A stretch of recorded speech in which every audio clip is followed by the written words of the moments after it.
اچھا جی، تو ایک یتیم بچہ اور رسول خدا صلی اللہ علیہ وآلہ وسلم کا سوال جواب مشق.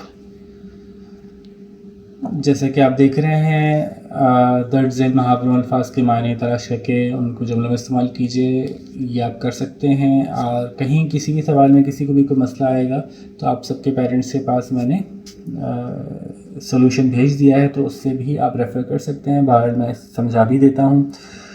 اچھا جی، مندرجہ ذیل میں سے ہر ایک کے درست جواب کے لیے دائرہ بنا کے خالی جگہ میں لکھیے. یہ بھی رجسٹر میں کرنا ہے، یہ بھی رجسٹر میں کرنا ہے. آسانی کے لیے میری طرف سے یہ ہے کہ آپ سوال نمبر ڈال کے، پارٹ نمبر ڈال کے صحیح جواب کو اس میں لکھ دیجیے گا. ٹھیک ہے جی. پھر آگے چلتے ہیں. مختصر سوالوں کے جواب بہت آسان سوال ہیں. کوئی بھی سوال ایسا نہیں ہے جس کو کہ ایکسپلین کرنے کی ضرورت ہو. اگین میری طرف سے آسانی ہے کہ سوال اتارنے کی ضرورت نہیں ہے.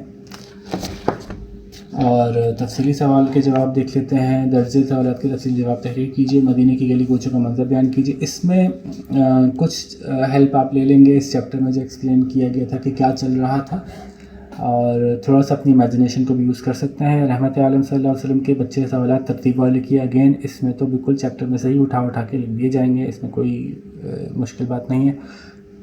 رسول اللہ صلی اللہ علیہ وسلم نے بچے کو تسلی دینے کے لیے کیا کیا طریقے اختیار کیے؟ جی، کیا کیا طریقے اختیار کیے؟ سر پہ ہاتھ پھیرا، محبت سے بات کی، اور بالآخر کار اس کو جو اس کے پاس نہیں تھا وہ اس کو دے دیا، وہ اس کو آفر کر دیا. مزید میں چاہتا ہوں کہ جب آپ اپنی طرف سے لکھنے کی کوشش کریں اور اس کو چیک کرنے کے لیے آپ کے پاس سولوشن موجود ہے. یتیم بچے کی مشکلات اپنے الفاظ میں تحریر کیجیے. اگین اس میں ہم کو یہ سوچنا ہے کہ اگر ایک ایسا بچہ، ایک تو ہم نے یہاں سے تو پتہ چل ہی گیا نا کہ چیپٹر میں کہ اس کو مشکلات کیا تھیں، کہ باپ شہید ہو گئے، ماں کے ساتھ رہ رہے ہیں، پھر دوسرے باپ نے نکال دیا.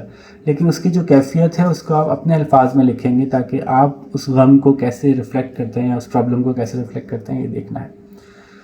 سوال نمبر 5. حضور اکرم صلی اللہ علیہ وسلم کے بیٹا بنانے کی پیشکش کے جواب میں یتیم بچے نے کیا کہا؟ اگین یہ ایز اٹ از کتاب میں سے اٹھایا جا سکتا ہے. اس واقعے کا خلاصہ تحریر کیجیے. خلاصہ میں آپ کو بھیج چکا ہوں. ٹھیک ہے جی. خالی جگہوں کے میں ان جملوں کے سامنے لکھے گئے ہندسے الفاظ میں لکھیے. اچھا جی، ہندسے الفاظ میں لکھیے. تو یہ 46، 88، 75، 96 اور 65 تو یہ لکھیں گے. اگر صحیح لکھا ہوگا تو اگین جو سولوشن میں نے بھیجا اس میں سے چیک کیا جا سکتا ہے آپ کی اسپیلنگ صحیح ہے کہ غلط ہے.